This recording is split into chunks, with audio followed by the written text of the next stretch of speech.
हरिद्वार के लक्सर में कल हुए अंडरपास के शिलान्यास को लेकर लक्सर के व्यापारियों में काफी रोष देखने को मिला।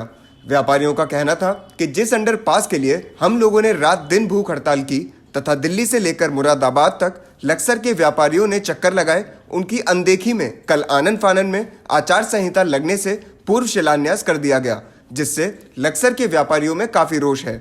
उनका आरोप है कि जिस अंडरपास के लिए व्यापारी लगातार संघर्षशील रहे, जिसके शिलान्यास के लिए धरने पर बैठे, उन व्यापारियों को पूछा तक नहीं गया। इसी को लेकर आज लक्सर के व्यापार मंडल के पदाधिकारियों द्वारा विरोध दर्ज कराया गया। वहीं उन्होंने भारत सरकार को इस अंडरपास बनने के लिए धन्यवाद किया। वर्षों से व्यापार मंडल पूरे लक्सर क्षेत्र का अंडरपास की मांग को लेकर आंदोलन कर रहा था। धरने दिए गए, ज्ञापन दिए गए, एसडीएम से लेकर रेलवे के बड़े उच्च अधिकारियों तक, रेल मंत्री तक, भारत के प्रधानमंत्री तक हम लोगों ने ये बात उठाई। और आज बड़े हर्ष का विषय है कि अंडरपास हमारे लिए रेलवे को हम धन्यवाद देते हैं कि उन्होंने ये हमारी मांग को स्वीकार किया, व्यापारियों की मांग को स्वीकार किया। लेकिन जिस प्रकार से अंडरपास बनाए जाने को लेकर नारियल फोड़ने की जो एक औपचारिकता की गई और उसमें व्यापारियों की अनदेखी की गई, उससे व्यापारी वर्ग लक्सर का नाराज है। जो लगातार पिछले 10 साल से यहाँ जनप्रतिनिधि बने हुए हैं, वो ट्रेन तो यहाँ रुकवा नहीं पा रहे हैं।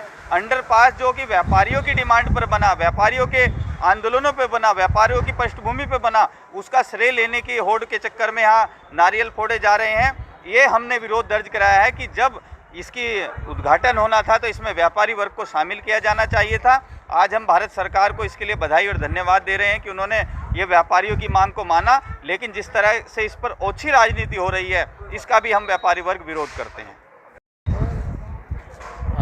जनता ने संघर्ष किया है, प्रशासन को झुकाया है, वरना लक्सर में अंडरपास बनाने की बात तो इस लक्सर विधायक ने सपने में भी सोची नहीं होगी। जनता के दबाव में, जनता के आंदोलन के कारण डीएम और डीआरएम ने आकर यहाँ पर अंडरपास मंजूर किया है।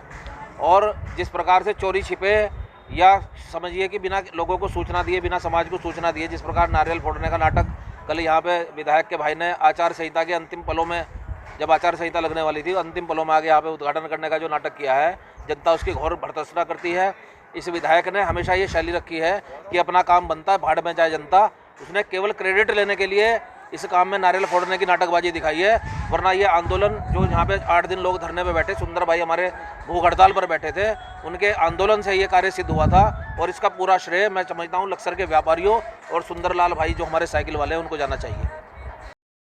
रेल विभाग को बधाई देना चाहेंगे अंडरपास का जो उन्होंने शिलान्यास किया। लेकिन हम 4 सालों से इस संघर्ष को करते आ रहे हैं। 4 डीआरएम आगे जा चुके हैं, 4 डीएम बदले जा चुके हैं, 4 एसडीएम आगे जा चुके हैं, लेकिन कोई भी समस्या को देखने वाला नहीं था। अभी हाल ही में छठ पूजा वाले दिन 2 बच्चे हताहत हुए, शहीद हुए, ट्रेन की चपेट में आ गए। फिर हम लोग धरने पर बैठे, हमने अनशन भी किया और अनशन के बाद डीआरएम साहब लक्सर में आए, सीएम साहब लक्सर में आए और अंडरपास की एक नई रूपरेखा तैयार करके गए।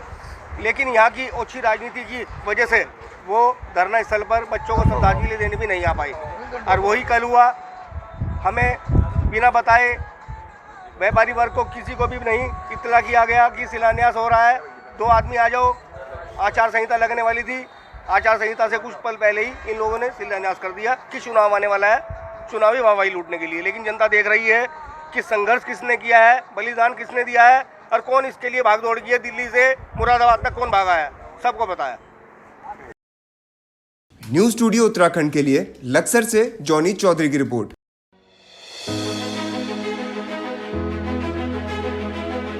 उत्तराखंड के मुद्दे रोजगार से कामगार तक, पर्यटन से पर्वतों तक, सत्ता के गलियारों से हर गांव की गलियों तक, कर्णधारों की कलम से आम आदमी के हितों तक।